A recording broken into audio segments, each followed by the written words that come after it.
Hare Krishna. Recording in progress.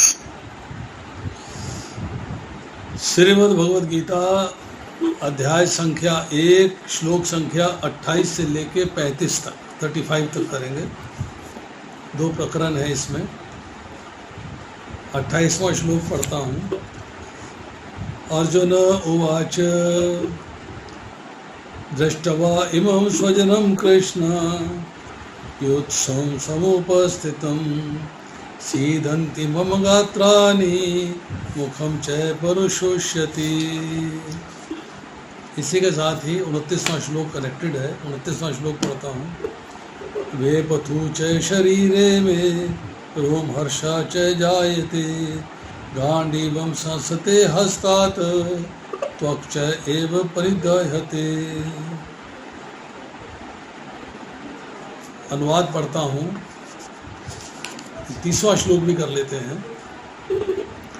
न च शक्नोमि अवस्थातुं भ्रमति च मे मनः निमितानि च पश्यामि विपरीतानि केशव। 28वें श्लोक के अनुवाद में श्री प्रभुपाद लिखते हैं, अर्जुन ने कहा, हे कृष्ण, इस प्रकार युद्ध की इच्छा रखने वाले अपने मित्रों तथा संबंधियों को अपने समक्ष उपस्थित देखकर मेरे शरीर के अंग कांप रहे हैं और मेरा मुंह सूखा जा रहा है। 29वें श्लोक में लिखते हैं, मेरा सारा शरीर कांप रहा है, मेरे रोंगटे खड़े हो रहे हैं, मेरा गांडीव धनुष मेरे हाथ से सरक रहा है और मेरी त्वचा जल रही है। 30वें श्लोक का अनुवाद है, मैं यहाँ अब और अधिक खड़ा होने में असमर्थ हूँ, मैं अपने को भूल रहा हूँ और मेरा सर चकरा रहा है। हे कृष्ण, मुझे तो केवल अमंगल के कारण दिख रहे हैं। सपना माता जी, अपना ऑडियो बंद कर दीजिए आप प्लीज़।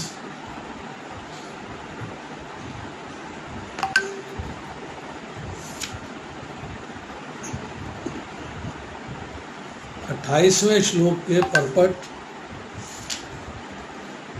यथार्थ भक्ति से युक्त मनुष्य में वे सारे गुण सद्गुण रहते हैं जो सत्पुरुषों या देवताओं में पाए जाते हैं, जबकि अभक्त अपनी शिक्षा तथा संस्कृति के द्वारा भौतिक योग्यताओं में चाहे कितना भी उन्नत क्यों ना हो, इन ईश्वरीय गुणों से विहीन होता है। अतः स्वजनों, मित्रों तथा संबंधियों को युद्ध भूमि में देखते ही अर्जुन उन सबों के लिए करुणा से अभिभूत हो गया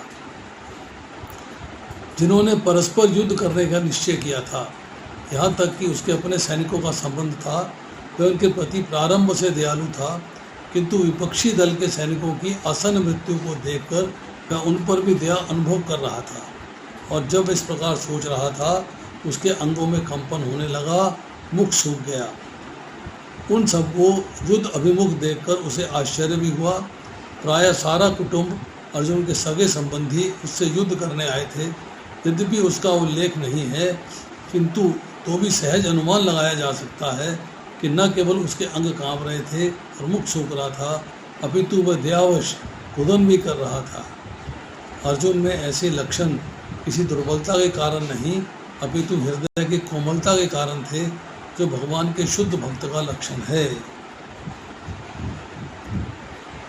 अतः कहा गया है, यस्यास्ति भक्ति भगवत किंचना सर्वगुणैस्त्र समासते सुरा हराव भक्तस्य कुतो महद्गुणा मनोरथेनानि सते धावतो वही। जो भगवान के प्रति अविचल भक्ति रखता है, उसमें देवताओं के गुण पाए जाते हैं, किंतु जो भगवत भक्त नहीं है, उनके पास भौतिक योग्यता ही रहती है जिनका कोई मूल्य नहीं होता। इसका कारण ये है कि मानसिक धरातल पर मंडराता रहता है, ज्वलंत माया के द्वारा अवश्य आकृष्ट होता है। श्रीमद् भागवत 5वां अध्याय स्कंद 18वां अध्याय और 12वां श्लोक।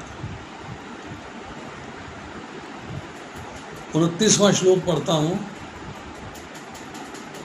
शरीर में दो प्रकार का कंपन होता है, रोंगटे भी दो प्रकार से खड़े होते हैं। ऐसा या तो आध्यात्मिक परमानंद के समय या भौतिक परिस्थितियों में अत्यधिक भय उत्पन्न होने पर होता है। दिव्य साक्षात्कार में कोई भय नहीं होता, इस अवस्था में अर्जुन के जो लक्षण हैं ये भौतिक भय अर्थात जीवन हानि के कारण हैं। अन्य लक्षणों से भी स्पष्ट है, वेदना अधीर हो गया है, उसका विख्यात धनुष गांडी उसके हाथ से सरक रहा है, उसकी त्वचा में जलन उत्पन्न हो रही थी। ये सब लक्षण देहात्म बुद्धि से जन्य हैं। इंपॉर्टेंट पॉइंट्स इसके भी डिस्कस करेंगे, अभी पहले पढ़ लेते हैं इसको। 30वां श्लोक, उसका तात्पर्य में लिखते हैं प्रभुपाद, अपने अधैर्य के कारण अर्जुन युद्ध भूमि में खड़ा होने में असमर्थ था और अपने मन की इस दुर्बलता के कारण उसे आत्मविस्मृति हो रही थी। भौतिक वस्तुओं के प्रति अत्यधिक आसक्ति के कारण मनुष्य ऐसी मोहमय स्थिति में पड़ जाता है। भयम द्वितीयाभिनिवेशतः स्यात्, भागवत 11वां स्कंद 2 अध्याय 37वां श्लोक। ऐसा भय तथा मानसिक असंतुलन उन व्यक्तियों में उत्पन्न होता है जो भौतिक परिस्थितियों से ग्रस्त होते हैं। अर्जुन को युद्ध भूमि में केवल दुखदायी पराजय की प्रतीति हो रही थी कि शत्रु पर विजय पाकर भी सुखी नहीं होगा। निमितानि विपरीतानि शब्द महत्वपूर्ण हैं। जब मनुष्य को अपनी आशाओं में केवल निराशा दिखती है, वह सोचता है कि मैं यहाँ क्यों हूँ। प्रत्येक प्राणी अपने में तथा अपने स्वार्थ में रुचि रखता है, किसी की भी परमात्मा में रुचि नहीं होती। कृष्ण की इच्छा से अर्जुन अपने स्वार्थ के प्रति अज्ञान दिखा रहा है और मनुष्य का वास्तविक स्वार्थ हो विष्णु या कृष्ण में निहित है। बद्ध जीव इसे भूल जाता है, इसलिए उसे भौतिक कष्ट उठाने पड़ते हैं। अर्जुन ने सोचा कि उसके विजय केवल उसके शोक का कारण बन सकती है। 3 प्रपट हमने पढ़े, तीनों श्लोक हमें एक साथ करने हैं। देखिए, इस पोर्शन जो हम अभी करेंगे इसके अंदर 46वें श्लोक तक 4 कारण प्रस्तुत करता है युद्ध में लड़ने के लिए नहीं, मतलब युद्ध में न लड़े इसके लिए 4 कारण प्रस्तुत करता है। अब अर्जुन क्यों युद्ध नहीं करना चाहता था? मित्रों तथा संबंधियों के लिए 28वें से 30वें श्लोक में चर्चा आ रही है।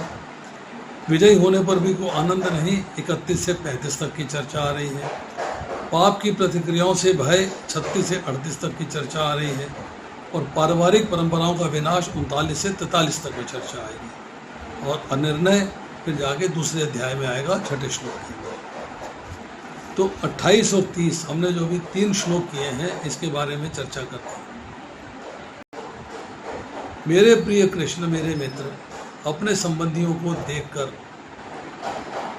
जो मेरे सामने युद्ध के जोश में उपस्थित है, वो जोश में है। नंबर 1, मुझे उसके अंदर शोक के 8 लक्षण आते हैं। पहला लक्षण क्या है? मेरे शरीर के अंग थरथरा रहे हैं, मेरा मुख सूख रहा है, मेरा पूरा शरीर कांप रहा है, मेरे रोंगटे खड़े हो रहे हैं, मेरा गांडीव धनुष मेरे हाथ से सरक रहा है, मेरी त्वचा जल रही है। अब यहाँ और अब तक खड़ा होने में मैं असमर्थ हूँ, मैं अपने को भूल रहा हूँ और मेरा सर चकरा रहा है। हे कृष्ण, केशी असुर का वध करने वाले मुझे तो केवल अमंगल के कारण दिख रहे हैं। यहाँ प्रभुपाद लिखते हैं कि सारी कार अपने सैनिकों को देखा, विपक्ष के सैनिकों को देखा, उनके सबके निकट मृत्यु को देखा, तो उसे देखकर उसके मन के अंदर जो है करुणा जागृत हो जाती है, दया आ जाती है। ये दया इसलिए है कि अर्जुन अपने नाम को प्रूव कर रहा है। अर्जुन का अर्थ होता है निर्मल हृदय वाला, तो उसके हृदय की कोमलता है, ये शुद्ध भक्त का लक्षण है। ये उसके अंदर जो है ये फील आ गया है कि इनको मारना मेरे लिए ठीक नहीं। अब कृष्ण की इच्छा से अर्जुन, जो उसका असली स्वार्थ है भगवान की संतुष्टि, उसके प्रति तो अज्ञान दिखा रहा है। इसीलिए उसने अधीरता और मानसिक कमजोरी के लक्षण दिखाए हैं। भौतिक वस्तुओं के प्रति अत्यधिक आसक्ति के कारण मनुष्य ऐसे मोह में, भय में और मानसिक असंतुलन में फंस जाता है। ये मेरी है, ये वस्तु मेरी है, ये मेरा है, उससे प्रति मोह हो जाता है, उससे आसक्ति हो जाती है। मुझसे छिन ना जाए उसका भय हो जाता है। और जब ये दोनों चीज़ें हो जाती हैं तो मन की स्थिति जो है विचलित हो जाती है, मानसिक असंतुलन हो जाता है। जब मनुष्य को अपनी आशाओं में केवल निराशा दिखती है कि मेरा सफल होने का कोई कारण नहीं दिखाई दे रहा मेरे को, तो वह सोचता है कि मैं यहाँ क्यों हूँ। अर्जुन ने सोचा कि उसके विजय इसके शोक का कारण बन सकती है। क्यों? कि जिनके साथ मैं इसको भोगना चाहता हूँ वही नहीं रहेंगे। अब यहाँ है निमित्त। निमित्त मीन्स कि वो एक बहाना बन गया है कि यस, तुम्हें युद्ध करना है और तुम्हें जो है सब मित्रों को, संबंधियों को मारना है, इसकी चिंता उसके मन में आ रही है। He is tense about it. अब इन श्लोकों में अगर हम ध्यान से देखें तो दृष्टवा शब्द जो है वो 3 बार आया है। देखिए, पहले आया है दृष्टवा 28वें श्लोक के अंदर। उसके बाद फिर आता है जो उसने कहा है इव मीन्स सदृश। यहाँ भी जो है दृष्टवा इस अध्याय के अंदर, पहले अध्याय के अंदर 3 बार आ रहा है, 3 टाइम्स। पहले अध्याय के 2 श्लोक में आया है, पहले अध्याय के 20वें श्लोक में आया है और अब पहले अध्याय के 28वें श्लोक में आया है। पहले अध्याय के 2 श्लोक में कहते हैं दृष्टवा तु पांडवानीकम, मतलब दुर्योधन का भाव जो है युद्ध का था। 20वें श्लोक में आया है व्यवस्थिता दृष्टा धार्तराष्ट्रान, अर्जुन का देखना और वीरता के लिए युद्ध में खड़ा हो जाना। और तीसरा आया है अभी दृष्टि एवं स्वजनम, स्वजन को देख के कायरता दिखाना।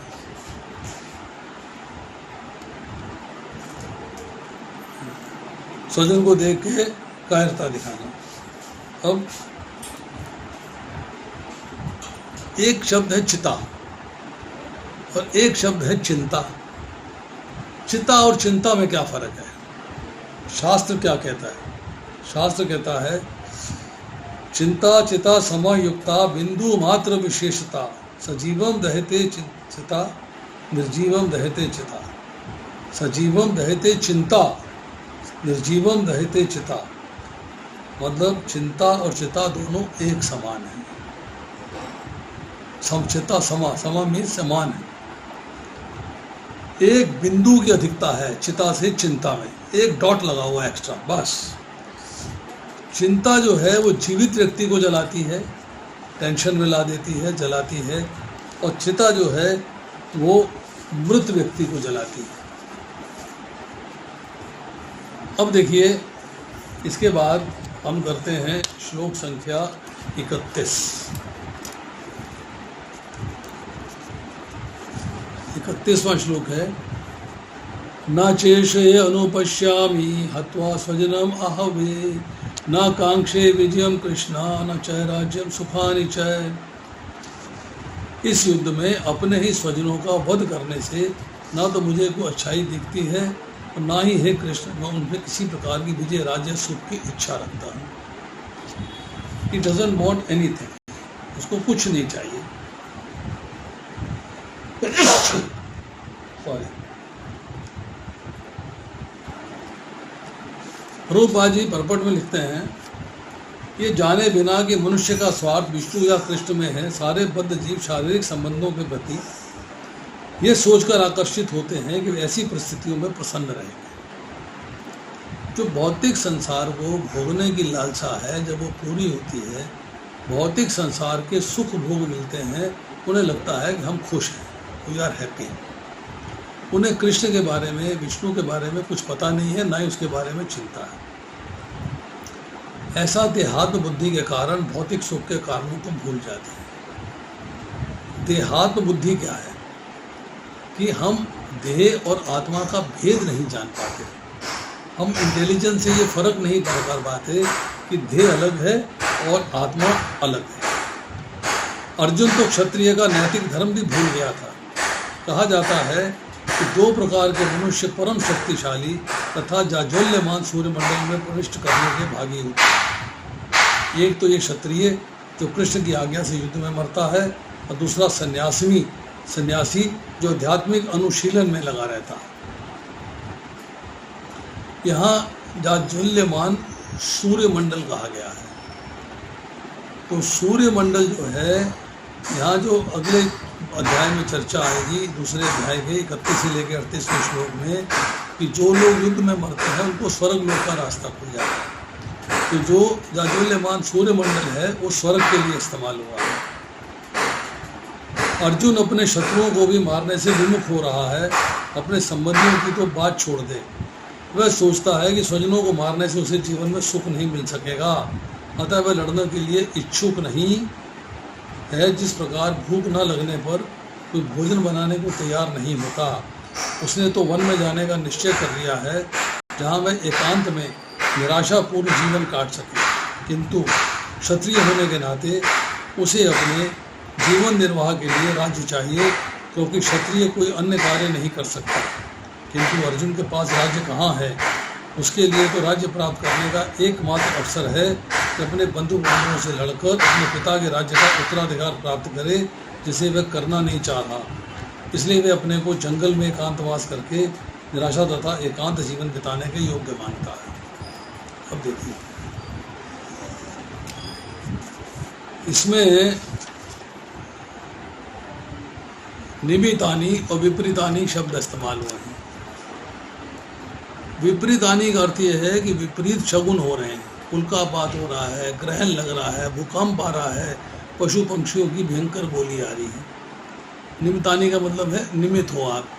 भगवान कृष्ण बाद में कहते हैं, जाके अगले श्लोक अगले अध्याय में बताएंगे, ये सब मेरे द्वारा मारे जा चुके हैं, तुम तो निमित हो, तुम्हें सिर्फ ये लाभ प्राप्त हो रहा है, सौभाग्य प्राप्त हो रहा है कि तुम जो है राज्य प्राप्त करने के लिए, क्षत्रिय का धर्म निभाने के लिए इनको मारो, मेरे आदेश का पालन करने के लिए नहीं मारो।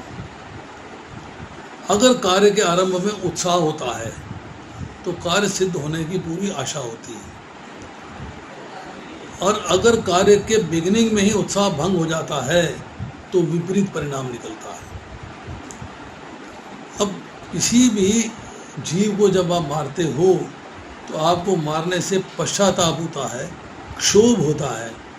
दूसरा, उनके अभाव में आपको कई बार लगता है कि मेरा जीवन दुखमय हो गया है, और तीसरा लगता है कि महान पाप का कार्य हो गया है। मुझे याद है, कल की बात बता रहा हूँ मैं, कल की यस्टरडेज टॉक। हमारे नर्सिंग होम में जो नर्स है वो मेरे पास आई भागी भागी, मुझे 1 घंटे की छुट्टी चाहिए। मैं क्या हो गया? मेरी बेटी बहुत रो रही है, मैं घर जाना चाहती हूँ तुरंत, पास ही घर है, कोई 5 मिनट की वॉक है। फ़ोन आया है, she is crying a lot, she is weeping a lot, वो हादसा हो गया है, मैं जाना चाहती हूँ। हमने कहा जाओ भाई, जाओ छुट्टी कर लो। चली गई। 1 घंटे के बाद लौट आई, बड़ी उदास, बड़ी मोरोस। मैंने कहा सब सुख शांति तो है, कोई घटना तो नहीं हुई? लड़की तुम्हारी रो रही थी, बताओ क्या हुआ? कहती डॉक्टर साहब, हमने एक छोटा सा खरगोश का बच्चा पाला था, वो मर गया आज। मतलब उसके अभाव में शोक हो रहा है, जीवन दुखमय हो गया। एक खरगोश का बच्चा पाला था, वो चला गया, उसके अभाव में दुख हो रहा है। तो जब खरगोश के बच्चे के अभाव में दुख हो रहा है तो जीवित मनुष्य उनके अभाव में कितना दुख होगा, जब संबंधी हैं, रिश्तेदार हैं, सब हैं। और फिर जब उनको अपने हाथ से मार रहे हो, आपको लगेगा कि मैं पाप का कार्य कर रहा हूँ। अब जहाँ तक अर्जुन ने कहा कि गांडीव मेरे हाथ से सरक रहा है, गांडीव की क्वालिटी भी हम जान लेते हैं। गांडीव की क्वालिटी क्या है? महाभारत के उद्योग पर्व में 161वां श्लोक है जहाँ पे कि इसकी चर्चा आती है कि अर्जुन जो है जब विराट नगर के अंदर नृत्य सिखाते थे तो उनके रूप धरा था भ्रणाला का। तो भ्रणाला के रूप में अर्जुन जो है उत्तर कुमार को बता रहे हैं कि ये मेरा प्रिय धनुष है, लाख धनुषों के बराबर शक्तिमान है, नंबर 1। नंबर 2, सोने से मढ़ा हुआ है, इससे देवता और मनुष्यों पर विजय प्राप्त की है। नंबर 3, खांडव वन को जलाते समय अग्निदेव ने वरुण से मुझे ये दिलवाया। ये महाभारत के आदि पर्व में है, 225वां श्लोक है। ब्रह्मा जी ने 1000 वर्ष तक, प्रजापति ने 503 वर्ष तक, इंद्र ने 85 वर्ष तक, चंद्रमा ने 500 वर्ष तक, वरुण देव ने 100 वर्ष तक इसे अपने पास रखा था। ये महाभारत के विराट पर्व में चर्चा आती है। देवताओं ने, दानवों ने, गंधर्वों ने दीर्घ काल तक इसका आराधन किया है। वो गांडी मेरे हाथ से सरक रहा है, I am not able to hold it. मेरा धनुष है वो मेरे हाथ से सरक रहा है, ये बात वो बता है। अब यहाँ जो है प्रभुपाद ने परपट में जो लिखा है कि अर्जुन के पास राज्य कहाँ है, तो वर्णाश्रम धर्म के अनुसार वो क्षत्रिय है और गृहस्थ है। गृहस्थ को अपने परिवार को चलाने के लिए, लालन पालन के लिए धन की आवश्यकता है, उसके लिए राज्य चाहिए। और क्षत्रिय को जिस राज्य का वो राजा है उसकी सुरक्षा करने के लिए, उसकी केयर लेने के लिए, उसका ध्यान रखने के लिए, सीमाओं की रक्षा करने के लिए, गोधन की रक्षा करने के लिए राज्य को प्राप्त करना। पर अर्जुन क्या कहता है, दूसरे अध्याय में फिर चर्चा आ जाएगी, भिक्षा मांग के गुजारा कर लूँगा। मतलब वो जंगल में एकांतवास करके निराश का एकांत जीवन बिताने के योग्य समझता अपने आप को। अब देखिए इसके बाद श्लोक संख्या 32, 33, 34 और 35 इसकी चर्चा करते हैं। किम न राज्येन गोविंद किम भोगे जीवतेन वा येषाम् अर्थे कांक्षितं न राज्यं भोगा सुखानि च ते इमे अवस्थिता युद्धे प्राणां त्यक्त्वा धनानि च आचार्य पितृपुत्रा तथा एव च पितामह मातुला श्वशुरा पौत्रा श्याला संबंधिन तथा एतान् हन्तुम् इच्छामि घ्नत अपि मधुसूदना अपि त्रैलोक्य राज्यस्य हेतो किं नु मही कृते निहत्य धार्तराष्ट्रान् न का प्रीति प्रिया जनार्दना। हे गोविंद, हमें राज्य सुख तथा इस जीवन से क्या लाभ है, क्योंकि जिन सारे लोगों को हम इन्हें चाहते हैं वही युद्ध भूमि में खड़े हुए हैं। हे मधुसूदन, गुरुजन, पितृगण, पुत्रगण, पितामह, मामा, ससुर, पौत्रगण, साले तथा अन्य सारे संबंधी अपना धन तथा प्राण देने के लिए तत्पर हैं और मेरे समक्ष खड़े हैं, तो फिर मैं इन सबको क्यों मारना चाहूँगा, भले ही वे मुझे क्यों ना मार डालें। ये जीवों के पालक, मैं इन सबों से लड़ने के लिए तैयार नहीं हूँ, भले ही बदले में मुझे तीनों लोग क्यों ना मिलते हों। इस पृथ्वी की बात तो छोड़ दें, भला धृतराष्ट्र के पुत्रों को मारकर हमें कौन सी प्रसन्नता मिलेगी। हमें राज्य सुख तथा इस जीवन से क्या लाभ। अर्जुन के मन में ये बात आई है कि मैं युद्ध लड़ूं, इसका मुझे कोई फ़ायदा नहीं होने वाला है, क्योंकि जिन लोगों के लिए मैं लड़ना चाहता हूँ, जिन लोगों के साथ भोगना चाहता हूँ, तो सारे मर जाएंगे, वो तो कोई रहेगा नहीं। तो जब सारे रहेंगे नहीं तो मैं किसके साथ भोगूंगा। ये बात उसके मन में आ गई, ये बात उसको टेंशन क्रिएट कर रही है। अब यहाँ तात्पर्य में लिखते हैं श्रील प्रभुपाद, काफ़ी लंबा तात्पर्य है। अर्जुन ने भगवान कृष्ण को गोविंद कह के संबोधित किया, क्योंकि वो गौओं तथा इंद्रियों की समस्त प्रसन्नता के लक्ष्य हैं। इस विशेष शब्द का प्रयोग करके अर्जुन संकेत करता है कि कृष्ण ये समझे कि अर्जुन की इंद्रियां कैसे तृप्त होंगी, किंतु गोविंद हमारी इंद्रियों को तुष्ट करने के लिए नहीं है। हाँ, यदि हम गोविंद की इंद्रियों को तुष्ट करने का प्रयास करते हैं तो हमारी इंद्रियां स्वतः तुष्ट होती हैं। भौतिक दृष्टि से प्रत्येक व्यक्ति अपनी इंद्रियों को तुष्ट करना चाहता है, ये चाहता है कि ईश्वर उसके आज्ञा पालक का कार्य करे। यही तक करते हैं हम लोग मंदिर में जाते हैं, फूल माला अर्पित करते हैं, मिठाई लेके जाते हैं भगवान के लिए, फल लेके जाते हैं भगवान के लिए, ये भंडारा ऑफर कर देते हैं, मैं भंडारा कराऊंगा और भगवान को देते हैं, मेरा बच्चा पास करा दीजिए, मेरे को नौकरी दिलवा दीजिए, मेरे बच्चे को ये कर दीजिए, बहू दिलवा दीजिए, दामाद दिलवा, तो बहुत सारी बातें करते हैं। मतलब हम ईश्वर को अपना आज्ञा पालक बना देते हैं कि मेरी आज्ञा को मानेगा। रॉन्ग। किंतु ईश्वर उनकी तृप्ति वहीं तक करते हैं जितनी कि वे पात्र हैं, उस हद तक नहीं जितना वे चाहते हैं। मतलब इंद्र तृप्ति का मतलब यह है, तृप्ति का मतलब यहाँ पे है कि आपको उतना ही उपलब्ध होता है जितना आपके कर्म के फलों के अनुरूप है, उससे ज़्यादा नहीं। Not extra. आप एक्स्ट्रा मांगोगे तो आपको नहीं मिलेगा। किंतु जब वो इसके विपरीत मार्ग ग्रहण करता है, अर्थात जब वह अपनी इंद्रियों की तृप्ति की चिंता ना करके गोविंद की इंद्रियों को तुष्टि करने का प्रयास करता है, तो गोविंद की कृपा से जीव की सारी इच्छाएं पूर्ण हो जाती हैं। यहाँ पर जाति तथा कुटुंबियों के प्रति अर्जुन का प्रगाढ़ स्नेह आंशिक रूप से इन सब के प्रति स्वाभाविक करुणा के कारण है, जो हम डिस्कस कर चुके हैं। उसका स्वाभाविक स्नेह है, करुणा है उनके प्रति, अतः युद्ध करने के लिए तैयार नहीं है। हर व्यक्ति अपने वैभव का प्रदर्शन अपने मित्रों तथा परिजनों के समक्ष करना चाहता है, किंतु अर्जुन को भय है कि उसके सारे मित्र तथा परिजन युद्ध भूमि में मारे जाएंगे और वह विजय के पश्चात उनके साथ अपने वैभव का उपयोग नहीं कर सकेगा। ये बात हमने आपको पहले बता दी। भौतिक जीवन का सामान्य लेखा जोखा है, किंतु आध्यात्मिक जीवन इससे सर्वथा भिन्न होता है।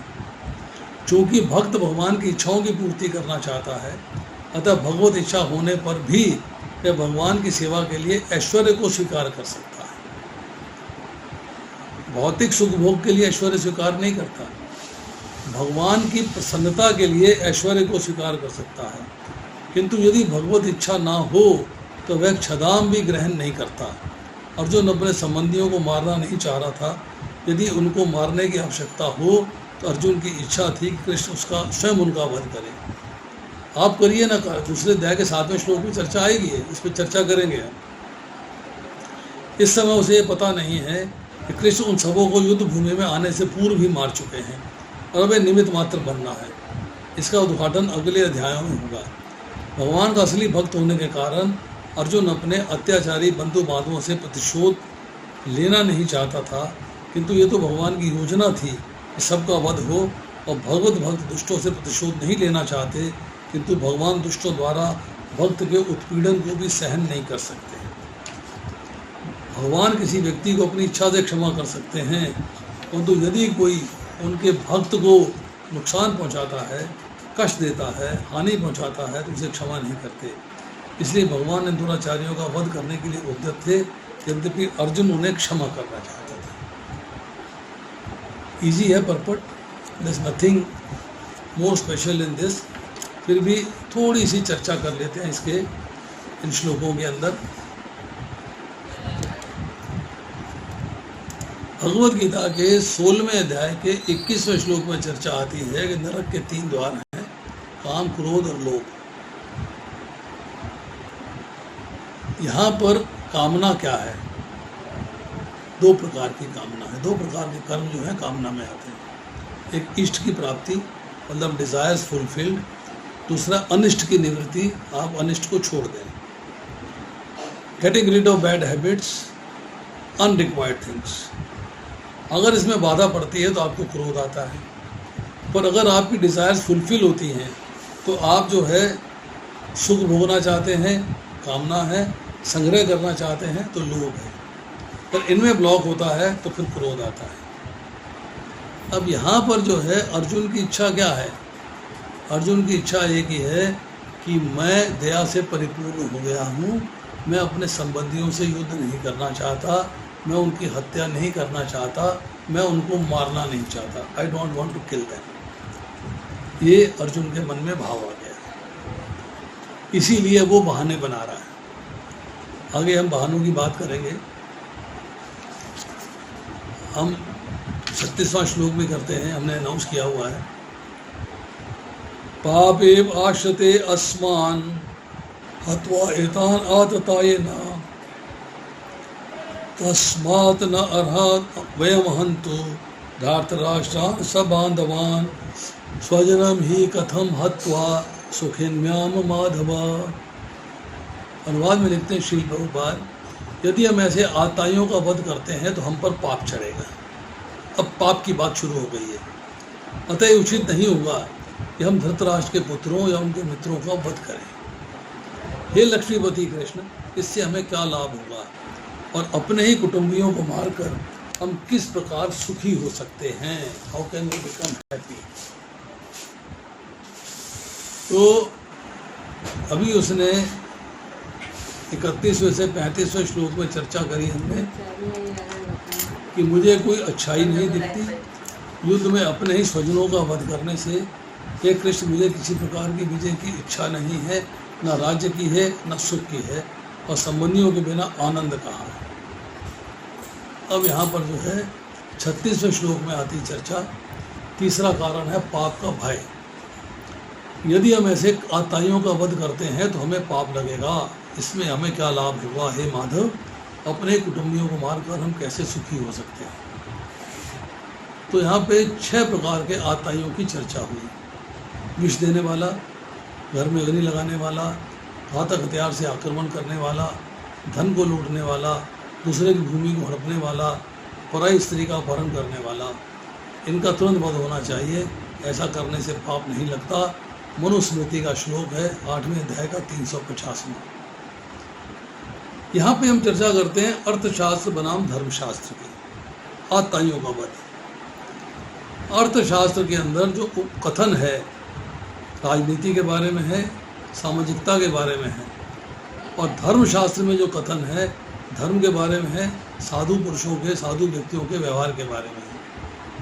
तो अर्थशास्त्र के कथन जो है धर्मशास्त्र से निम्न स्तर के हैं।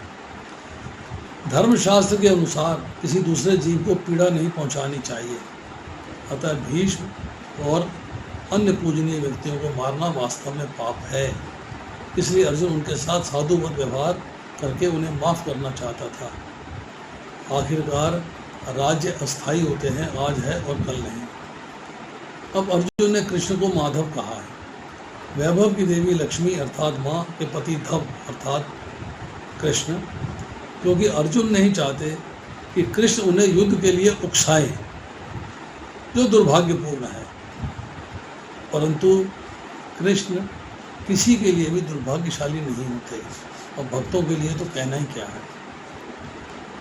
क्षत्रिय का धर्म है विपक्षी दल के द्वारा युद्ध या जुआ की चुनौती देने पर उसे अस्वीकार नहीं करता। अर्जुन ने सोचा इसे स्वीकार न करना ही अच्छा है। अब देखिए यहाँ पे 6 आताइयों की चर्चा हुई है। पहला है विष देने वाला, भीम को विष दिया गया। दूसरा है घर में अग्नि लगाने वाला, वारणावत के लाक्षागृह में अग्नि लगाई गई। तीसरा है घातक हथियार से आक्रमण करने वाला। विराट नगर के युद्ध के अंदर जब अभी उनके जो गुप्त समय था, 13वां साल नहीं बीता था, तब भी जो है दुर्योधन ने आक्रमण कर दिया था। वो घातक हथियार से आक्रमण करने वाला था। छल के साथ जुआ खेल के राज्य भी हड़प लिया और धन भी लूट लिया। और 5वां है दूसरे की भूमि हड़पने वाला, अर्थात राज्य भी गया और धन भी गया। तो 6ठा है पराई स्त्री का अपहरण करने वाला, कि जयद्रथ ने द्रौपदी का अपहरण कर लिया था। तो प्रभुपाद लिखते हैं कि ऐसे आताइयों का तुरंत वध कर देना चाहिए, क्योंकि इनके वध से कोई पाप नहीं लगता। आताइयों का इस तरह वध करना किसी सामान्य व्यक्ति को शोभा दे सकता है, किंतु अर्जुन कोई सामान्य व्यक्ति नहीं थे। वे स्वभाव से साधु है, अतः उनके साथ साधुवत व्यवहार करना चाहता था, किंतु इस प्रकार का व्यवहार क्षत्रिय के लिए उपयुक्त नहीं है। आपको क्षत्रिय धर्म का पालन करना चाहिए। इसको मैंने अभी पहले चर्चा करी। यद्यपि राज्य के प्रशासन के लिए उत्तरदायी व्यक्ति को साधु प्रवृत्ति का होना चाहिए, किंतु उसे कायर नहीं होना चाहिए। उदाहरणार्थ भगवान राम इतने साधु थे कि आज भी लोग राम राज्य में रहना चाहते हैं, किंतु उन्होंने कभी कायरता प्रदर्शित नहीं की। रावण आताई था, वह राम की पत्नी सीता का अपहरण करके ले गया था, किंतु राम ने उसे ऐसा पाठ पढ़ाया जो विश्व इतिहास में बेजोड़ है। अर्जुन के प्रसंग में विशिष्ट प्रकार के आताइयों से भेंट होती है, जैसे पितामह, आचार्य, मित्र, पुत्र, पौत्र आदि। इसलिए अर्जुन ने विचार किया कि उनके प्रति वह सामान्य आताइयों जैसा कटु व्यवहार न करे। इसके अतिरिक्त साधु पुरुषों को तो क्षमा करने की सलाह दी जाती है। साधु पुरुषों के लिए ऐसे आदेशों किसी राजनीतिक आपातकाल से अधिक महत्व रखते हैं। इसलिए अर्जुन ने विचार किया कि राजनीतिक कारणों से स्वजनों का वध करने की अपेक्षा धर्म तथा सदाचार की दृष्टि से उन्हें क्षमा कर देना चाहिए। अतः क्षणिक शारीरिक सुख के लिए इस तरह का वध करना लाभप्रद नहीं होगा। अंततः जब सारा राज्य तथा उनसे प्राप्त सुख स्थायी नहीं है, तो फिर अपने स्वजनों को मारकर वे अपने ही जीवन तथा शाश्वत मुक्ति को संकट में क्यों डाले। अर्जुन द्वारा कृष्ण, माधव तथा लक्ष्मीपति के रूप में संबोधित करना भी सार्थक है। लक्ष्मीपति कृष्ण को ये बताना चाहता था कि वो उसे ऐसा काम करने के लिए प्रेरित न करे, किंतु कृष्ण कभी भी किसी का अनिष्ट नहीं चाहते, भक्तों का तो कदापि नहीं, भक्तों का तो कदापि नहीं।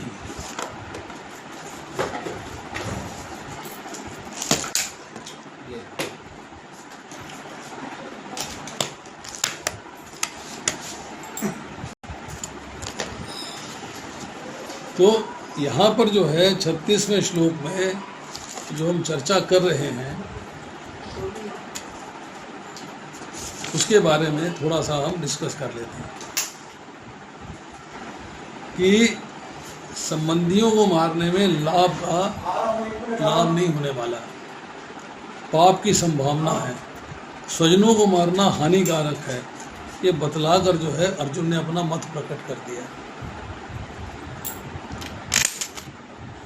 इसमें जो है वशिष्ठ स्मृति से भी चर्चा आई है। 3 अध्याय के 19वें श्लोक में अग्नि 2 भारतश्च शस्त्र पावा धनार्पहा क्षेत्र दारा पहरता चय षडेशे त्याग नाय ने आताइनों के 6 लक्षण हैं जो हमने पढ़े हैं, उसके बारे में चर्चा आ रही है। तो यहाँ पर है कि अपना मनुस्मृति से जो बात करी थी उसको दोबारा दोहराते हैं। अपना अनिष्ट करने के लिए आते हुए आताई को बिना विचारे ही मार डालना चाहिए। आताई के मारने से मारने वाले को कुछ भी दोष नहीं होता।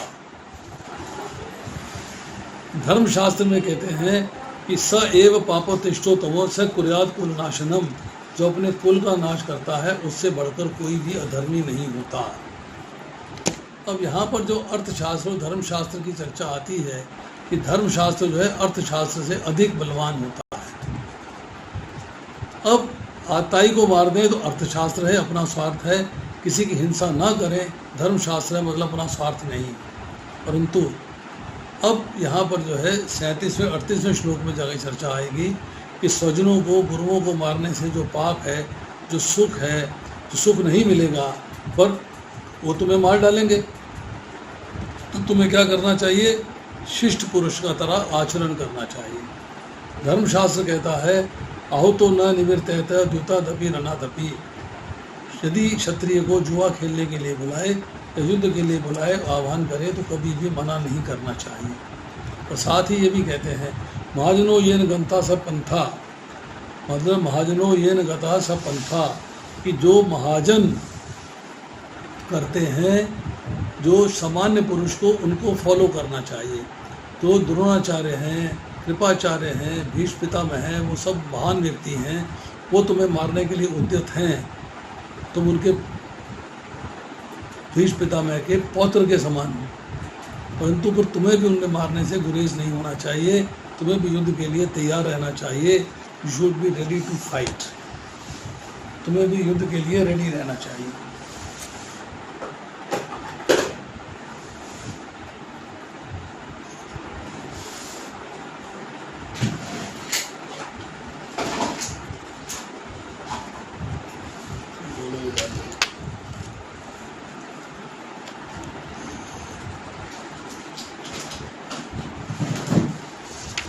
तो यहाँ पर जो है आज का 36वां श्लोक समाप्त होता है। अब अगली बार हम करेंगे 37 से लेकर 46 तक के श्लोक। तो आज इतना ही है। इसमें किसी का कोई प्रश्न है तो पूछ सकता है। One is most welcome to ask.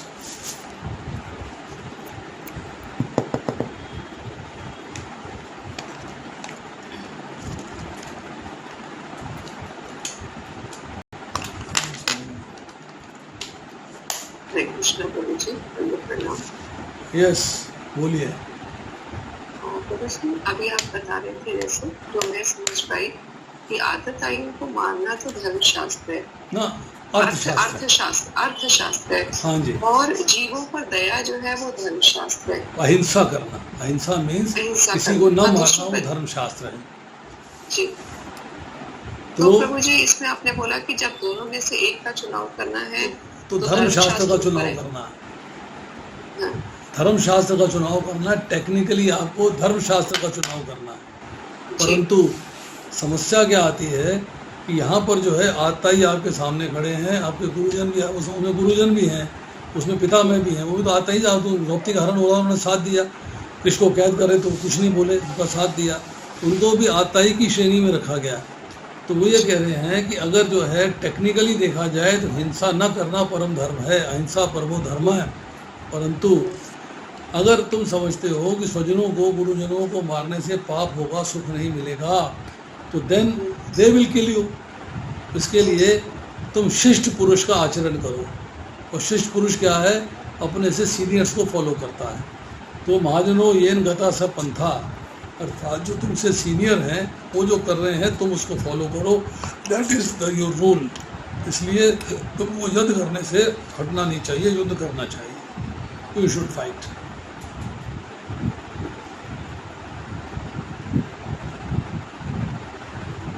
इसका मतलब भगवान ये कहना चाहते हैं कि जो तुम्हारे सीनियर्स हैं, अगर उनके सामने ऐसी परिस्थिति होती है तो वो युद्ध करते, तो अपने सीनियर्स को, अपने गुरुजनों को फॉलो करो, तुम भी युद्ध करो। यस, तुमको भी युद्ध करना चाहिए, क्योंकि तुम्हारे सीनियर जो हैं वो युद्ध करने के लिए तत्पर हैं। जी।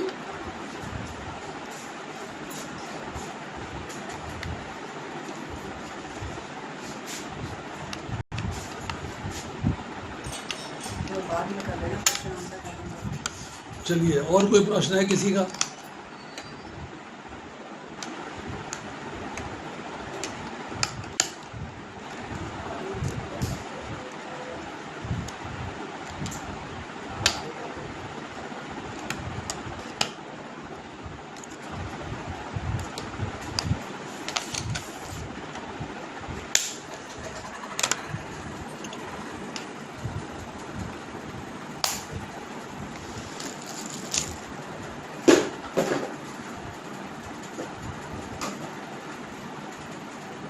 Any question?